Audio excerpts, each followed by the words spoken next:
pour avoir un animal à la maison, même si c'est hélas? C'est une très bonne question. Alors, ça dépend. Si tu as déjà des allergies, il y a plus de chances que tu développes d'autres allergies. Alors, je m'explique. Il n'y a pas un petit bébé naissant qui naît qui a des allergies.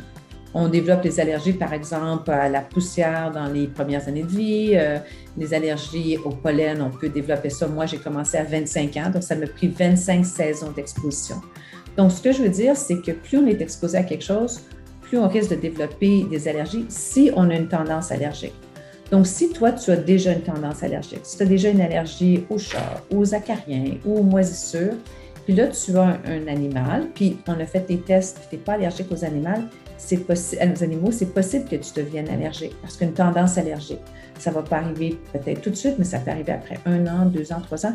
Donc c'est possible que tu deviennes allergique. Alors, d'habitude, ce qu'on dit, c'est que si l'enfant n'a pas d'allergie du tout, il peut avoir un animal.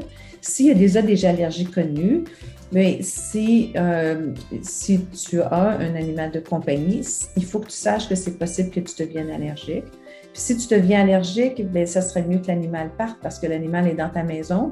Tu vas respirer toujours cet air-là. Ça va affecter des poumons. Tu es obligé de prendre des médicaments. Tu ne seras pas bien. Donc, on voudrait que l'animal parte. Ça veut dire qu'on va s'ennuyer de cet animal-là. On va s'être attaché à cet animal-là. Puis là, il faut y penser comme il faut. Souvent, c'est plus triste de se débarrasser d'un animal qu'on aime maintenant puis qu'on connaît bien. Que de ne pas avoir d'animaux du tout. Donc, si on a des tendances allergiques beaucoup, ça va être préférable de ne pas être exposé à des animaux puis de ne pas en avoir. Maintenant, si un enfant naît dans une famille où il y a déjà un chien ou déjà un chat ou vit déjà sur une ferme, cet enfant-là va s'habituer très, très tôt aux animaux puis il a moins de chances de l'avoir. Donc, ça arrive que des familles où ils ont déjà des chats, des chiens, tout ça, puis même si on a des tendances allergiques, si l'enfant naît et il y a déjà un chat et un chien dans la maison, bien, il y a moins de chances de devenir allergique s'il l'avait quand il était bébé que s'il l'a quand il a 5-6 ans.